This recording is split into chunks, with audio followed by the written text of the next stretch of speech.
ಬಾಹುಬಲಿ ಧಮಾಕ ವಿಶೇಷ ಕಾರ್ಯಕ್ರಮಕ್ಕೆ ಸ್ವಾಗತ. ನಾನು ನಿಶಾ. 10 ನಿಮಿಷದ ಕಥೆ ಕೇಳಿ ಪ್ರಭಾಸ್ 2 ದಿನ ಗುಂಗಲ್ಲಿದ್ದೇಕೆ? ಬಾಹುಬಲಿ ಪಾಲಿಕೆ ಅನುಷ್ಕಾನೇ ರಿಯಲ್ ಕ್ವೀನ್. ಈ ಸಿನಿಮಾದಿಂದ ನನಸಾದ ರಾಜಮೌಳಿ ಕನಸೇನು? ಬಾಹುಬಲಿ ಕ್ಲೈಮ್ಯಾಕ್ಸ್ ಬಿಚ್ಚಿಟ್ಟ ರಾಜಮೌಳಿ ಶ್ರೀಮತಿ. TV9 ನಲ್ಲಿ ಚಿತ್ರತಂಡದ ಎಕ್ಸ್ಕ್ಲೂಸಿವ್ ಸಂದರ್ಶನ. ಇದೇ ಇವತ್ತಿನ ವಿಶೇಷ ಬಾಹುಬಲಿ ಧಮಾಕ.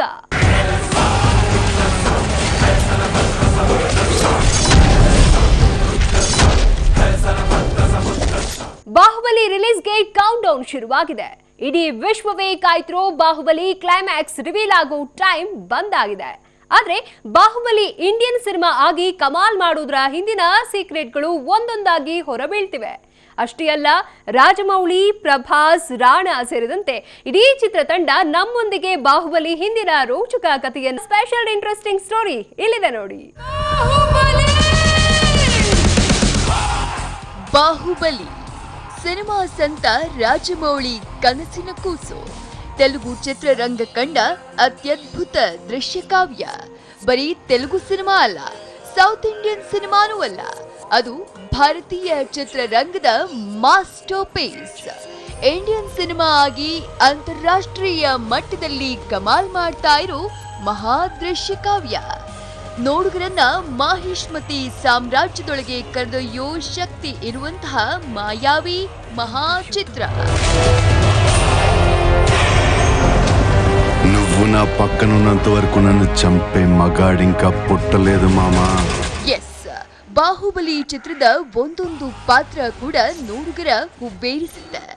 ಪಾತ್ರಗಳ ಗತ್ತು, ಗೈರತ್ತು, ಕಾಸ್ಟ್ಯೂಮ್ಸ್, ಲುಕ್ಸ್ ಮತ್ತು ಸಂಭಾಷಣೆಯಿಂದ ಪರಿಪೂರ್ಣ ಅನ್ಸುತ್ತೆ.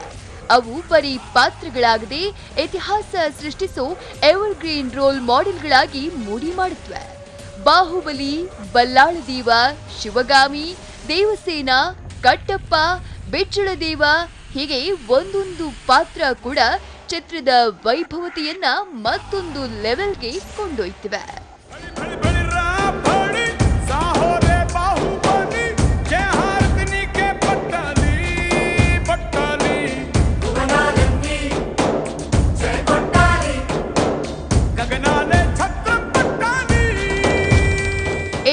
ಬಾಹುಬಲಿ ಸಿನಿಮಾ ಬರೋಬ್ಬರಿ 5 ವರ್ಷಗಳಿಂದ ಮಾಡ್ತಾ ಇರೋ ಸಿನಿಮಾ ಅನ್ನೋದು ಎಲ್ಲರಿಗೂ ಗೊತ್ತು. ರಾಜಮೌಳಿಯಂತಹ ಸಿನಿಮಾ ಸಂತನ ಕನಸು ನನಸಾಗೋದ್ರ ಹಿಂದೆ ಸಾಕಷ್ಟು ಶ್ರಮ ಇದೆ. ತನು ಮನ ಧನವನ್ನ ಸಿನಿಮಾಗಾಗಿ ಅರ್ಪಿಸಿ ಹಗಲಿರುಳು ದುಡಿದಂತಹ ನೂರಾರು ಕಲಾವಿದರು, ಸಾವಿರಾರು ತಂತ್ರಜ್ಞರ ಅವಿರತ ಶ್ರಮ ಇದೆ. ಸಿನಿಮಾಗಾಗಿ ಪ್ರಾಣವನ್ನ ಕೂಡ ಒತ್ತೆ ಇಟ್ಟಂತಹ ಅದ್ಭುತ ಪ್ರತಿಭೆಗಳ ಸಿನಿಮೋತ್ಸಾಹ ಇದೆ.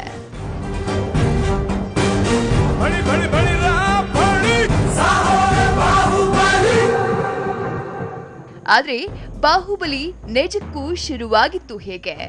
ಪ್ರಭಾಸ್ ಈ ಸಿನಿಮಾ ಒಪ್ಪಿಕೊಳ್ಳಲು ಅಸಲಿ ಕಾರಣ ಏನು? ರಾಣಾ ಬಾಹುಬಲಿ ಜರ್ನಿ ಕುರಿತು ಏನ್ ಹೇಳ್ತಾರೆ? ದೇವಸೇನ, ಅನುಷ್ಕಾ ಮುಂದಿದ್ದ ಚಾಲೆಂಜ್ ಏನು? ರಾಜಮೌಳಿ ಕನಸು ನನಸಾಗುವುದಕ್ಕೆ ಯಾರೆಲ್ಲ ಯಾವ ರೀತಿ ಸಹಕಾರಿಯಾದ್ರು? ಇವೇ ಮೊದಲಾದ 10 ಹಲವು ಇಂಟ್ರೆಸ್ಟಿಂಗ್ ವಿಚಾರಗಳ ಕುರಿತು ಖುದ್ದು ಬಾಹುಬಲಿ ಟೀಮ್ ನಮ್ TV9 ಜೊತೆ ಎಕ್ಸ್ಕ್ಲೂಸಿವ್ ಆಗಿ ಹಂಚಿಕೊಂಡಿದೆ. ಅದೇನು ಅನ್ನುವುದನ್ನ ಇವತ್ತಿನ ಈ ಸ್ಪೆಷಲ್ ಎಪಿಸೋಡ್ ನಲ್ಲಿ ಎಳೆಯಾಗಿ ಬಿಚ್ಚಿಡ್ತೀವಿ ನೋಡಿ. 8 ವರ್ಷದ ಹಿಂದೆಯೇ ಚರ್ಚೆಯಾಗಿತ್ತು ಬಾಹುಬಲಿ ಕಥೆ. 10 ನಿಮಿಷದ ಕಥೆ ಕೇಳಿ 2 ದಿನ ಅದೇ ಗುಂಗಲ್ಲಿದ್ದ ಪ್ರಭಾಸ್.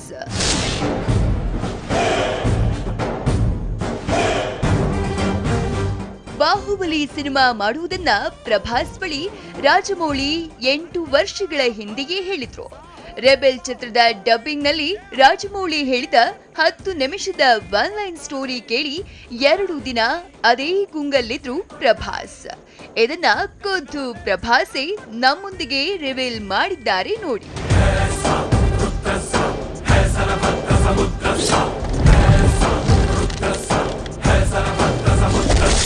ఫస్ట్ అదెలా స్టార్ట్ అయిందంటే 7 years ముందే Rajamouli garu will do very big film అని చెప్పారు. రాజమౌళి గారు లైన్ చెప్పారు, విజేంద్ర ప్రసాద్ గారు లైన్ చెప్పారు, నాన్నగారు లైన్ చెప్పారు, అని విను అని చెప్పి అప్పుడు రెబల్ డబ్బింగ్లో ఎక్కడ ఉన్నాను. అక్కడ డబ్బింగ్ థియేటర్ చెప్పారు. అది అసలు నా ఒక 10 నిమిషాలకే 2 days పట్టింది బయట రావడానికి లైన్లో. దాంట్లో ಕಟ್ಟಪ್ಪ ಬಾಹುಬಲಿಯನ್ನ ಯಾಕೆ ಕೊಂದ ಅನ್ನುವ ಪಾಯಿಂಟ್ ಕಥೆ ಕೇಳಿದ ಪ್ರಭಾಸ್ಗೂ ಕಾಡಿತ್ತು. ಹಾಗಾಗಿ ಪ್ರಭಾಸ್ ಕತೆ ಕೇಳ್ತಾ ಇದ್ದಂತೆಯೇ ಇದೊಂದು ಇಂಟರ್ನ್ಯಾಷನಲ್ ಲೆವೆಲ್ ಸ್ಟೋರಿ ಅನಿಸಿಬಿಟ್ಟಿತ್ತು.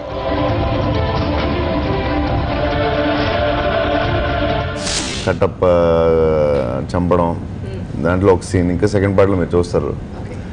సో అది ఇట్స్ లక్కీ అలాంటి స్క్రిప్ట్ దొరకడం, దాంట్లో రాజమౌళి, దాంట్లో ఇలాంటి ప్రొడ్యూసర్లు ఇంత పెద్ద సినిమా చేయడం. 2 ವರ್ಷದಲ್ಲಿ ಬಾಹುಬಲಿ ಮುಗಿಸೋ ಪ್ಲಾನ್ ಮಾಡಿದ್ದ ಮೌಳಿ ಮಾತು ಹುಸಿಯಾಯ್ತು, ಪ್ರಭಾಸ್ ಮಾತೆ ನಿಜವಾಯ್ತು. ಸ್ಟೋರಿ ಲೈನ್, ಪಾತ್ರಗಳು, ಹೊಸ ಸಾಮ್ರಾಜ್ಯ ಎಲ್ಲವೂ ಪ್ರಭಾಸ್ರನ್ನ ಕಾಡತೊಡಗಿತ್ತು. ರಾಜಮೌಳಿ ಈ ಸಿನಿಮಾನ 2-2.5 ವರ್ಷದಲ್ಲಿ ಮುಗಿಸುವುದಾಗಿ ಪ್ರಭಾಸ್ಗೆ ಹೇಳಿದ್ರು. ಆದ್ರೆ ಪ್ರಭಾಸ್ ಇನ್ನೂ 1.5 ವರ್ಷ ಜಾಸ್ತಿನೇ ಇಟ್ಕೊಳ್ಳಿ ಅಂದಿದ್ರು. ಅದು ಅಕ್ಷರಶಃ ನಿಜವಾಯ್ತು. 2.5 years 2 years ఏదో అన్నారు. నేను అన్నాను లేదు ఇంకో 1.5 year ఎక్కువే పడుతుంది. But that's not a problem. ఇలాంటి సినిమా లైఫ్లో ఒకసారి దొరుకుతుంది. ద లైన్ విన్నప్పుడే ఇది ఇంటర్నేషనల్ లైన్ అని అనిపించింది. ಬಾಹುಬಲಿಯಲ್ಲಿ ಸಾಕಷ್ಟು ಪಾತ್ರಗಳಿದ್ದ ಕಾರಣದಿಂದ ಅವೆಲ್ಲವನ್ನ ಒಂದೇ ಚಿತ್ರದಲ್ಲಿ ತೋರಿಸುವುದು ಕಷ್ಟವಾಗಿತ್ತು. ಅದೇ ವಿಚಾರವಾಗಿ ಬಾಹುಬಲಿ 2 ಹಂತದಲ್ಲಿ ಮಾಡಬೇಕಾಯಿತು. బాహుబలి ఒకటే కాదు, కట్టప్ప క్యారెక్టర్ అనేది చాలా సంవత్సరాలైంది మనం ఎలాంటి సినిమా చూసి. శివగామి క్యారెక్టర్ మీరు సెకండ్ పార్ట్లో చూస్తారు. ఇంకా బిజ్జల్ దేవాల్, ఇన్ని క్యారెక్టర్స్ ఉండి ఇన్ని క్యారెక్టర్స్ని ఒక సినిమాలో పెట్టలేక మా పార్ట్ 1 పార్ట్ 2 చూసాం. ಬಾಹುಬಲಿ ಪಾಲಿಗೆ ಅನುಷ್ಕಾನೇ ರಿಯಲ್ ಕ್ವೀನ್. ಅನುಷ್ಕಾರನ್ನ ಹಾಡಿ ಹೊಗಳಿದ ಯಂಗ್ ರೆಬೆಲ್ ಸ್ಟಾರ್. ಬಾಹುಬಲಿಯಲ್ಲಿ ಪ್ರಭಾಸ್ ಜೊತೆ ಪ್ರಮುಖ ಪಾತ್ರಧಾರಿಯಾಗಿ ಗಮನ ಸೆಳೆಯುವ ಪಾತ್ರ ಅನುಷ್ಕಾರದ್ದು. ಅಮರೇಂದ್ರ ಬಾಹುಬಲಿ ಪತ್ನಿಯಾಗಿ, ಮಹೇಂದ್ರ ಬಾಹುಬಲಿ ತಾಯಿಯಾಗಿ, ಯುವರಾಣಿ ದೇವಸೇನಾ ಪಾತ್ರದಲ್ಲಿ ಅನುಷ್ಕಾ ಕಮಾಲ್ ಮಾಡಿದ್ದಾರೆ. ಇಲ್ಲಿ ಆನ್ ಸ್ಕ್ರೀನ್ ನಲ್ಲಷ್ಟೇ ಅಲ್ಲ, ಆಫ್ ಸ್ಕ್ರೀನ್ ನಲ್ಲೂ ಅನುಷ್ಕಾ ಕ್ವೀನ್ ತರಾನೇ ಕಾಣ್ತಾರೆ ಅಂತ ಪ್ರಭಾಸ್ ಆಕೆಯ ಚೆಂದವನ್ನ ಬಣ್ಣಿಸಿದ್ದು ಹೀಗೆ.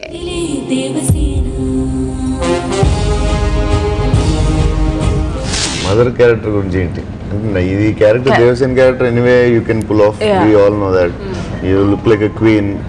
మామూలుగానే పుట్టిన దగ్గర నుంచి క్వీన్ లాగే ఉన్నాం. ఎందుకంటే ಆ ದೃಶ್ಯಕ್ಕಾಗಿ ಅನುಷ್ಕಾ 5 ದಿನ ಕಷ್ಟಪಟ್ಟರು ಆಗಿರ್ಲಿಲ್ಲ. ಅನುಷ್ಕಾಗೆ ಆ ದೃಶ್ಯ ಖುದ್ದು ಮೌಳಿಯೇ ಮಾಡಿ ತೋರಿಸಿದ್ರು.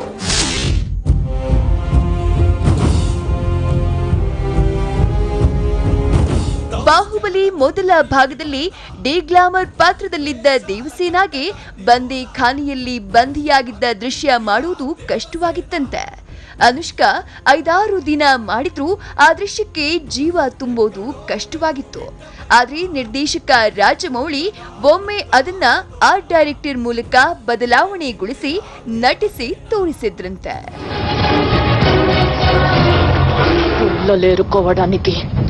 నేను పిచ్చిదాన్ని అనుకున్నావా కట్టప్ప? చేతి పేరుస్తున్నాను. నేను even a small scene I remember part 1లో షూట్ చేసిన పార్ట్ 2 చేసేసినప్పుడు we did some 5-6 takes and ఆ ఎగ్జాక్ట్ షాట్ రావట్లేదు. సో హీ కేమ్ హిమ్సెల్ఫ్ ఆయన వచ్చి చేసి ఓకే ఇది ఇక్కడ కంఫర్టబుల్గా లేదు, ఆర్ట్ డిపార్ట్మెంట్ పిలిచి అన్నీ చేసి then we so that care is already taken. Make sure that immediately it's taken care of. Anushka ನೆಚ್ಚಿನ ಪಾತ್ರ ಶಿವುಡು ಅಲ್ಲ, ಬಾಹುಬಲಿ. ದಂಡಾಲಯ್ಯ ಹಾಡಿಗೆ Sweety Anushka clean bold.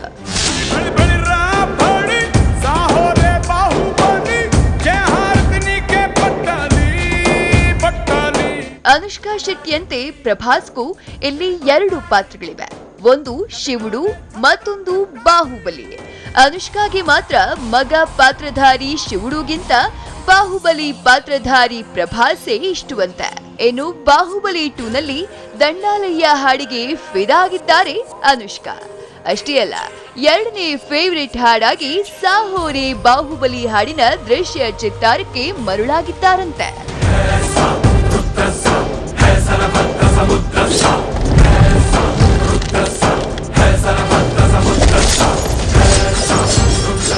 my favorite song. My ముందు చెప్పినట్టు Bhairava we seen him growing up and Dandalayya song and it's so beautiful, so heart touching. Actually movie చూసినప్పుడు కూడా because we already worked you know it's a emotion, a song it's so apt, beautiful. That will be one of my first favorite song. Then I like Sahore, the energy of that. ಇದು ಬರೀ ಅನುಷ್ಕಾ ಹೇಳುವುದಷ್ಟೇ ಅಲ್ಲ, ಪ್ರತಿಯೊಬ್ಬ ಸಿನಿಪ್ರಿಯ ಕೂಡ ಬಾಹುಬಲಿ 2 ಹಾಡುಗಳನ್ನ ಅಷ್ಟರ ಮಟ್ಟಿಗೆ ಆಸ್ವಾದಿಸಿದ್ದಾನೆ. Class feel ಕೊಡು ಕೀರವಾಣಿಯ tunes cine ರಸಿಕರ ಮನಸ್ಸಿಗೆ ನಾಟಿವೆ. ಆಡಿಯೋ ದೊಡ್ಡ ಹಿಟ್ ಆಗಿದೆ.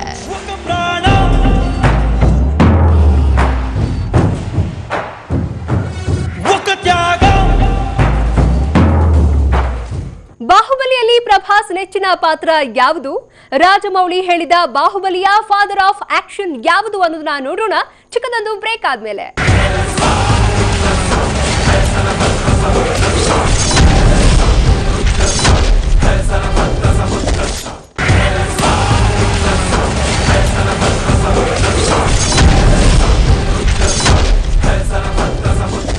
ಬಾಹುಬಲಿ ಚಿತ್ರದಲ್ಲಿ ಮೈನ ವಿರೇಳಿಸೋ ಯುದ್ಧಗಳಿವೆ, ಮೈ ಜುಮ್ಮೆನಿಸೋ ಯುದ್ಧ ಪದ್ಧತಿ ಇದೆ, ರಾಜರ ಕಾಲದ ಗತ ವೈಭವ ಸಾರು ಕಥಾನಕವಿದೆ. ಆದ್ರೆ ಆ ಯುದ್ಧದ ದೃಶ್ಯಗಳನ್ನ ಮಾಡುವುದು ಎಷ್ಟು ಕಷ್ಟವಾಗಿತ್ತು ಅನ್ನೋದನ್ನ ರಾಜಮೌಳಿ ಮತ್ತು ಪ್ರಭಾಸ್ ಬಾಯಿಂದ ನೀವೇ ಒಮ್ಮೆ ಕೇಳ್ಬಿಡಿ.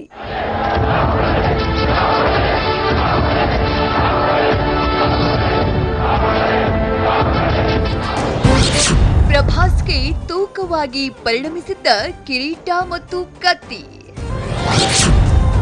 ಬಾಹುಬಲಿ ಪ್ರಭಾಸ್ ನೆಚ್ಚಿನ ಪಾತ್ರ ಶಿವಗಾಮಿ ಯಾಕೆ?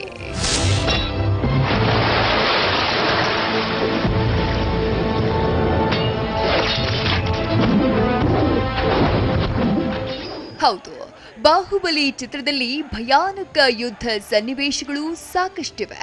ಅದರಲ್ಲೂ ಬಾಹುಬಲಿ ಮತ್ತು ಬಲ್ಲಾಳದೇವ ಕಿರೀಟ ತೊಟ್ಟು ಕತ್ತಿ ಹಿಡಿದು ಯುದ್ಧ ಭೂಮಿಯಲ್ಲಿ ವೀರಾವೇಶದಿಂದ ಹೋರಾಡುವ ದೃಶ್ಯಗಳು ನಿಜಕ್ಕೂ ಕಣ್ಣಿಗೆ ಕಟ್ಟಿದಂತಿವೆ. ನೋಡೋರಿಗೆ ಅದು ಅದ್ಭುತ ಅನ್ಸಿದ್ರು ಅದನ್ನ ಮಾಡಿದಂತಹ ಪಾತ್ರಧಾರಿಗಳಿಗೆ ಅದು ದೊಡ್ಡ ಚಾಲೆಂಜ್ ಆಗಿತ್ತು. ಅವರ ದೇಹದ ತೂಕಕ್ಕನುಸಾರವಾಗಿ ಕಿರೀಟ ಮತ್ತು ಕತ್ತಿ ತೂಕವನ್ನ ಡಿಸೈನ್ ಮಾಡಬೇಕಿತ್ತು. ಆದರೆ ಪ್ರಭಾಸ್ಗೆ ಅವೆರಡು ಭಾರವಾಗಿ ಪರಿಣಮಿಸಿತ್ತು. ఫస్ట్ పార్ట్ వార్ చేసేటప్పుడు ఆర్మర్ హెవీగా ఉంది. లక్కీలీ సాబు సిల్ గారు బిగ్గెస్ట్ డైరెక్టర్. దానికి హెల్మెట్, వార్ చాలా హెవీగా చేయాల్సింది. దానికి హెల్మెట్ పెద్ద ప్రాబ్లం అయ్యేది. అది వెయిట్ ఉండేది, అది ఊగుతూ ఉండేది. బికాజ్ అది ఊగుతూ ఉంటే బాగుండేది కాదు. సో సాబు సిల్ గారు కొంచెం లైట్ చేశారు, కొంచెం కంఫర్ట్గా దాన్ని కట్ చేసి చాలా చిన్న చిన్న వాటికి they took lot of care. Luckily Sabu garu వచ్చారు. ఒకసారి ఆ సోడ్తో చాలాసేపు ఫైట్ చేయాల్సి వచ్చింది. ఆ స్పేర్ చాలా వెయిట్, హార్స్లో రేంజ్ వదిలేసి చేయాలి. సో ఆయన వెయిట్ మెజర్స్ ఆయన్ని వెయిట్ తగ్గించి దాని బ్యాలెన్స్ కరెక్ట్గా ఉండేలాగా ఆయన చాలా హెల్ప్ చేశారు. ಇನ್ನು ಪ್ರಭಾಸ್ ನೆಚ್ಚಿನ ಪಾತ್ರ ಶಿವಗಾಮಿ. ವುಮೆನ್ ಪವರ್ ಇರುವಂತಹ ಆ ಪಾತ್ರದ ಇಂಟೆನ್ಸಿಟಿ యంగ్ రెబల్ ನ ತುಂಬಾ కాడిద్యంతే. నా ఇద్దరు బిడ్డలకి ఈ సింహాసనంపై సమాన హక్కుంది. పెరిగి పెద్దయ్యాక ఎవరు మహావీరుడవుతారో, ఎవరు దేశ ప్రజల మన్నన పొందుతారో వారే మహారాజు అవుతారు. ఇది నా మాట, నా మాటే శాసనం. శివగామి ఏం చెప్పచ్చు అంటే పవర్ ఆఫ్ విమెన్ కనిపిస్తుంది. She's a mother. ఒక ఫస్ట్ పార్ట్ వరకు చెప్పాలంటే ఒక కొడుకు, పెంచిన కొడుకు, మీరు పైన కూర్చోండమ్మా, మీరు ఫస్ట్ పార్ట్లో చూస్తే నేను కూర్చొని వీళ్ళిద్దరిలో ఎవళ్ళు కింగ్ అని నాకు అనిపిస్తే, కేబుల్ అయితే అనిపిస్తుంది. సో లాస్ట్ షాట్ వచ్చేసరికి ఇది కొడుకు వాట్ ఎవర్ రైట్ రాంగ్ ఆయన పక్కన పెడితే కొంచెంసేపు కొడుకు విన్ అయినట్టు చూపిస్తాం. But she takes correct decision for the Mahishmati kingdom. So మదరే ఉండి she is taking care of the kingdom. ఆవిడే పెంచి ఒక ఇద్దరిని, అట్లా సొంత కొడుకు ఇంకోటి కొడుకులాగా పెంచి శివగామిని ముద్దుబిడ్డాయి Amarendra Baahubali. Still whatever situation she watches who is going to take care of Mahishmati. అంటే 1,00,000 మదర్స్ని ఎవరు బాగా చూసుకుంటారన్నది పాయింట్ అనే క్యారెక్టర్ ఇట్ ఈస్. అలా అసలు రాయడం ఏంటి విజేంద్ర ప్రసాద్ గారు, అది తీయడం ఏంటి. ಬಾಹುಬಲಿಯಲ್ಲಿ ಫಾದರ್ ಆಫ್ ಆಕ್ಷನ್ ಯಾವುದು ಗೊತ್ತಾ? ರಾಜಮೌಳಿ ಕಂಡ ಕನಸು ನನಸಾಗಿತ್ತು ಹೇಗೆ?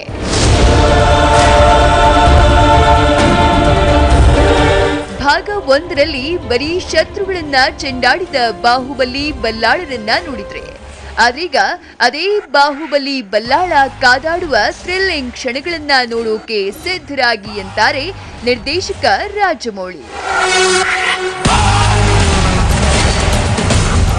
ఇద్దరు ఏగర్గా చూసేది ఏంటంటే శివుడు ఎంత బలవంతుడో చూపించాం. శివలింగం ఎత్తుకుని వెళ్ళిపోతాడు, కొండలు దాటేస్తాడు.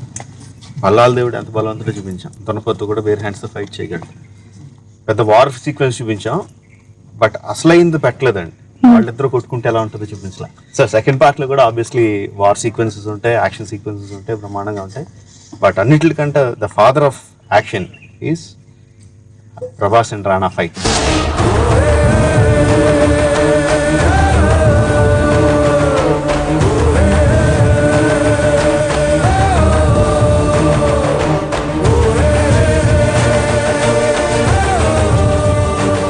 ಇನ್ನು ಇಡೀ ಭಾರತೀಯ ಚಿತ್ರರಂಗ ತಿರುಗಿ ನೋಡುವಂತಹ ಇಂಡಿಯನ್ ಸಿನಿಮಾ ಮಾಡು ಕನಸು ಕಂಡಿದ್ರು ರಾಜಮೌಳಿ. ಆದ್ರೆ ಆ ಕನಸನ್ನ ಬಾಹುಬಲಿ ಕುಟುಂಬದ ಸದಸ್ಯರು ನನಸು ಮಾಡಿದ್ರು.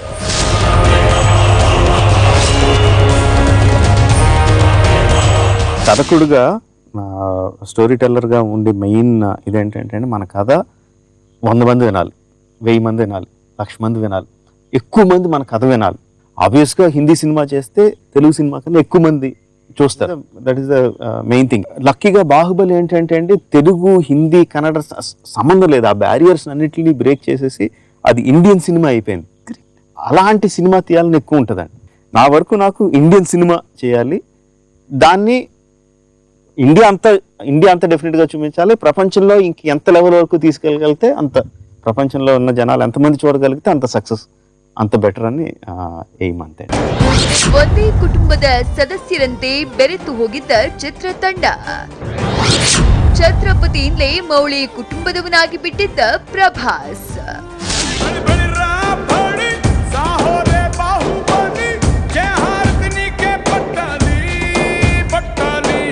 ಪ್ರಭಾಸ್ ರಾಜಮೌಳಿ ಸಂಬಂಧ 12 ವರ್ಷಗಳಷ್ಟು ಹಳೆಯಿತ್ತು. ಈ ಹಿಂದೆ ಛತ್ರಪತಿ ಮಾಡಿದಾಗಲೇ ಮೌಳಿ ಕುಟುಂಬದವರಂತೆ ಬೆರೆತು ಬಿಟ್ಟಿದ್ರು ಪ್ರಭಾಸ್. ಇನ್ನು 5 ವರ್ಷ ಒಟ್ಟಿಗೆ ಸಿನಿಮಾ ಮಾಡಿದ ಚಿತ್ರತಂಡದಲ್ಲಿ ಕೌಟುಂಬಿಕ ಮನೋಭಾವ ಮೂಡುವುದರಲ್ಲಿ ಅನುಮಾನವೇ ಇಲ್ಲ. ಅಷ್ಟರ ಮಟ್ಟಿಗೆ ಭಾವನಾತ್ಮಕವಾಗಿ ಬೆಸೆದುಕೊಂಡಿದೆ ಬಾಹುಬಲಿ ಟೀಮ್.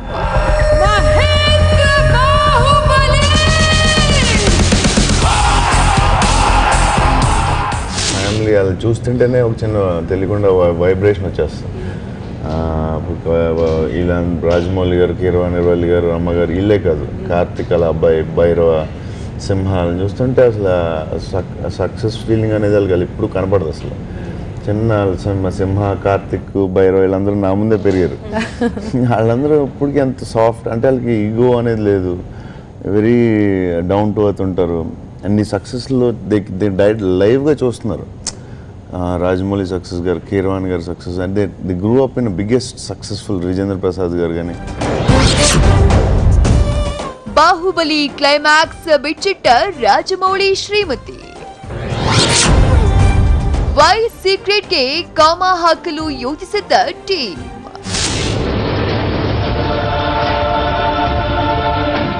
ಕಟ್ಟಪ್ಪ ಬಾಹುಬಲಿಯನ್ನ ಕೊಂದಿದ್ದೇಕೆ ಅನ್ನುವುದನ್ನ ಭಾಗ 1ರ ಕ್ಲೈಮ್ಯಾಕ್ಸ್ ನಲ್ಲಿ ಕಾಮಾ ಹಾಕಿ ಎಂಡ್ ಮಾಡುವ ಪ್ಲಾನ್ ಮಾಡಿತ್ತು ಚಿತ್ರತಂಡ. లాస్ట్ అయిపోయేటప్పుడు సినిమా ఎప్పుడు అలా ఎండ్ అవ్వలేదు. ఇండియన్ సినిమాలు ఇప్పుడు దాకా ఎప్పుడు అలాంటిది మనం చూడలేదు. సో లాస్ట్ ఇంపాక్ట్ పెద్ద కామా వేద్దాం అని రాజమౌళి గారికి ఉండి ఉంటుంది, లేదా మేబీ ఇంకా బెటర్ ఐడియా ఉంటుంది. కామా అనుకున్నాం, షాక్ అవుతారు. అంటే కాలు తీసి తల మీద పెట్టుకున్న కట్టప్ప అమరేంద్ర బాహుబలి మామ అన్నాడు, ది గ్రేటెస్ట్ కింగ్ కాబోతున్నాడు అని చిన్నప్పటి నుంచి అతని డ్రీము. అలాంటి కట్టప్ప ఎలా చంపాడని దానికి ఆన్సర్ మీరు ఒక షార్ట్లో కూడా చెప్పలేము మేము కూడా. ఇట్స్ సీక్వెన్సెస్, అంటే ఒక 10-15 సిచ్యువేషన్స్ వల్ల జరగాల్సింది అది. సో ఆ ఆన్సర్ మీకు డెఫినెట్గా దొరకదు. ఎలా కట్టప్ప ఎలా ಚಂಪಾಡು? ಆದ್ರೆ ಕಟ್ಟಪ್ಪ ಬಾಹುಬಲಿಯನ್ನ ಕೊಂದಿದ್ದೇಕೆ ಅನ್ನೋದು ಎಂದಿಗೂ ನಿಗೂಢ. ಆದ್ರೆ ಜನರ ಕಾಲ್ಪನಿಕ ಕ್ಲೈಮ್ಯಾಕ್ಸ್ ಕಥೆಗಳು ಸಿಕ್ಕಾಪಟ್ಟೆ ಹರಿದಾಡಿದ್ವು. ಅದರಲ್ಲಿ ರಾಜಮೌಳಿ ಪತ್ನಿ ರಮಾ ರಾಜಮೌಳಿಗೆ ಇಷ್ಟವಾದ ಕ್ಲೈಮ್ಯಾಕ್ಸ್ ಹೀಗಿದೆ. మొన్న అనుకున్నానండి చాలా బాగుంది కథని. నేను మళ్ళీ అది దేశం కోసం ప్రాణత్యాగమైనా చేస్తానికి నేను సిద్ధమని అంటాడు కదా ట్రైలర్లో. సో అందుకని అదే అర్థమైంది. కట్టప్పకి చెప్పాడు ఏదో తప్పనిసరి పరిస్థితుల్లో తనను చంపమని కట్టప్పకి బాహుబలే చెప్పాడు, అందుకే కట్టప్ప చంపాడు.